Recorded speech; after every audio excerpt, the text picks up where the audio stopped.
Right, let's now get an update on the second Cape Flats Book Festival, which is currently underway in Mitchell's Plain, Cape Town, where we find our reporter Natalie Malgas, who's been following this for quite some time during the course of this morning and joins me now with the latest. Natalie, I suppose as this festival is underway and a lot of the residents are coming through to support it, it speaks to some of the dynamics within Mitchell's Plain, the social ills that are plaguing the community, and a sort of deviation from changing all of that and going within Mitchell's Plain to find talent and focus on the arts and really changing the landscape. Absolutely, Mpo. In fact, many of the residents who have already started arriving at the festival today have said, we know the social ills, we live here, we know the realities of living in a community like Mitchell's Plain, but we're more than that. We're living amongst poets, authors, scholars, and that's what we're going to celebrate going forward. Festivals like these are just hubs where people can exchange ideas. In many of the reading nooks set up across this primary school premises, there are conversations being had, there are ideas being shared.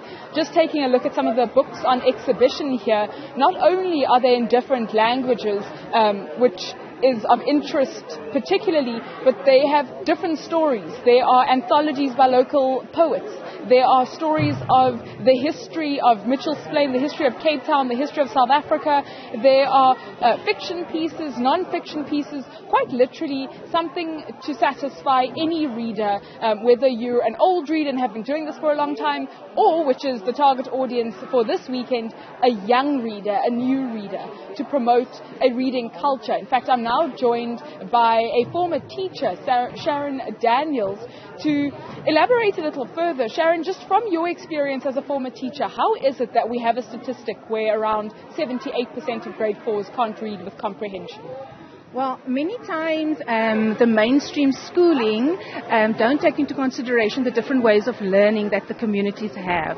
The statistics don't also take into consideration the social economic conditions that the children experience. They just look at a statistic and a number.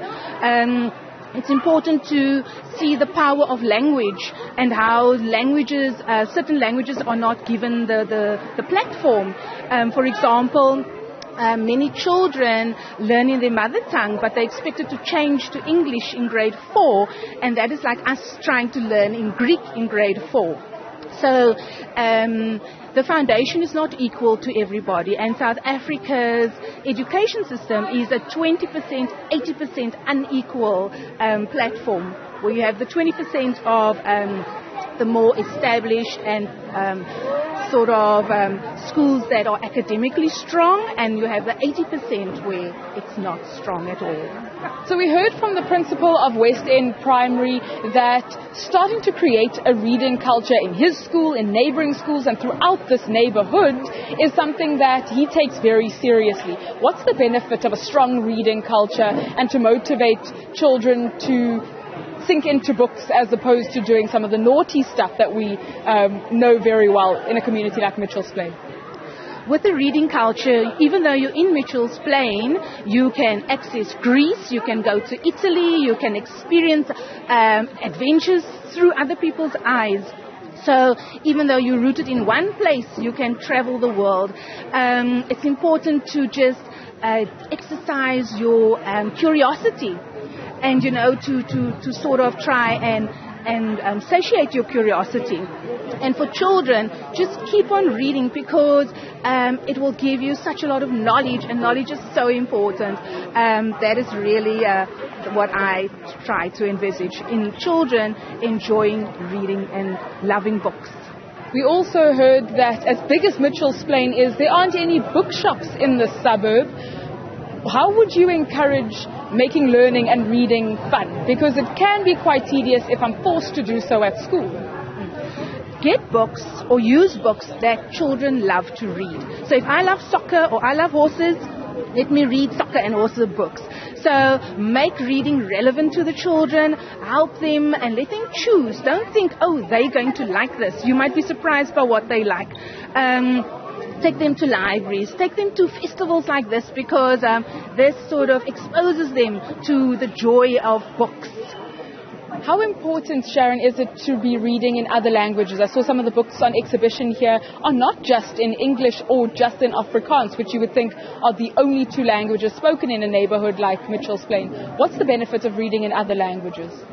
It's important to read in the language that you're comfortable with. And reading in other languages makes you are able then to associate with that culture and with that language. And it will also encourage you to read much more and to expand your knowledge with regard to that.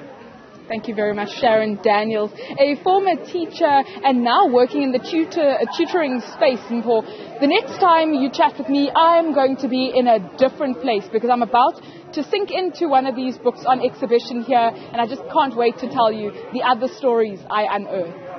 I'm looking forward to it. Natalie Malgas, let's leave it there for now. Sink yourself in those books.